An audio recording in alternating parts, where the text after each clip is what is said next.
नमस्कार दोस्तों, आज मैं आपको गणेश भगवान की कृपा की कहानी सुनाने जा रही हूँ। एक समय की बात है, एक गांव में एक बुढ़िया माई रहती थी। बुढ़िया माई के परिवार में सिर्फ एक उनका 10 साल का पंकज नाम का पोता था। बाकी लोग महामारी की बीमारी में मर गए थे। बुढ़िया माई का भी तबीयत खराब रहता था और पोता आंखों से अंधा था। उनका गुजारा भीख मांगकर बड़ी ही मुश्किल से हुआ करता था। उसी गांव में एक गणेश भगवान का मंदिर था। दादी पोते मंदिर के सीढ़ियों पर भीख मांगते। लोगों की भगवान के प्रति अपार श्रद्धा देखकर उनका भी मन गणेश भगवान का दर्शन करने को होता, पर मंदिर का पुजारी उन्हें मंदिर में प्रवेश नहीं करने देता। वह कहता, भिखारी तुम लोग मंदिर में प्रवेश मत करो, नहीं तो मंदिर अशुद्ध हो जाएगा। पंकज अपने दादी से कहता, दादी मुझे भी मंदिर में जाकर गणेश भगवान को स्पर्श करना है, मुझे भी उनको लड्डू का भोग लगाना है। उसकी दादी कहती, बेटा तुम यहीं से उनके नाम का जप कर लिया करो, मंदिर में हमें पुजारी नहीं जाने देगा। इसी प्रकार उनके दिन बीत रहे थे। एक बार पंकज की दादी बहुत बीमार हो गई, इसलिए पंकज अकेले ही किसी तरह गांव के गणेश भगवान के मंदिर तक जाकर भीख मांगता और गणेश भगवान का जप करता रहता। गणेश भगवान तो संकट नाशन हैं। वह पंकज की भक्ति देखकर एक बालक का रूप धर पंकज के पास आकर रोने लगते हैं। पंकज बालक के रोने का आवाज सुनकर अपने डंडे के सहारे बालक के पास जाता है और पूछता है, बाबू तुम क्यों रो रहे हो? बालक के रूप में गणेश भगवान पंकज से कहते हैं, मेरा नाम गणेशा है और मुझे लड्डू खाने का मन है। मेरे पास पैसे नहीं हैं और दुकानदार मुझे लड्डू नहीं दे रहा है, इसलिए मैं रो रहा हूँ। पंकज को उस पर बहुत तरस आया। वह अपने कटोरे में से 5 रुपए निकालकर 2 लड्डू खरीदा और उस बालक रूप भगवान को अपने हाथों से खिलाया।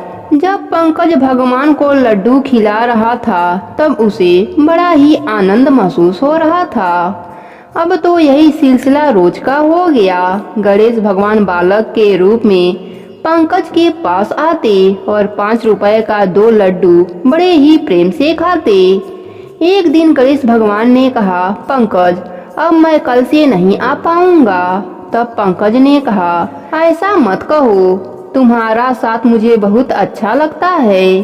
जब मैं तुम्हें लड्डू खिलाता हूँ तो मुझे बहुत आनंद महसूस होता है। तब भगवान रूपी बालक पंकज से बोले, मित्र कल मैं अपने माता पिता के साथ दूसरे शहर जा रहा हूँ, इसलिए मैं नहीं आ पाऊंगा। इतना सुनकर पंकज रोने लगा। तब भगवान रूपी बालक बोले, देखो मित्र रो मत, तुम मेरे माता पिता से बोलकर मुझे जाने से रोक सकते हो।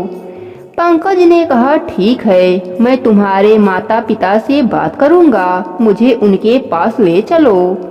गणेश भगवान प्रसन्न मुद्रा में उस पंकज का हाथ पकड़कर चलने लगे। चलते चलते गणेश भगवान पंकज का हाथ छोड़ दिया। पंकज आवाज लगाने लगा, गणेशा गणेशा। पंकज को कोई आवाज नहीं आई। तब पंकज आगे बढ़ा, लेकिन एक पत्थर के ठोकर लग जाने के कारण वह जमीन पर गिर पड़ा। जब वह उठा तो उसकी आंखों से दिखाई देने लगा और सामने साक्षात गणेश भगवान मुस्कुराते हुए उसे देख रहे थे। पंकज हाथ जोड़कर कहा, प्रभु क्या मेरे साथ आप थे? क्या मैं आपको अपने इस तुच्छ हाथों से लड्डू खिला रहा था? गणेश भगवान ने कहा, पंकज मैं तो भावों का भूखा हूँ, तुम्हारे हाथ से लड्डू खाकर मैं भी आनंदित हो जाता था।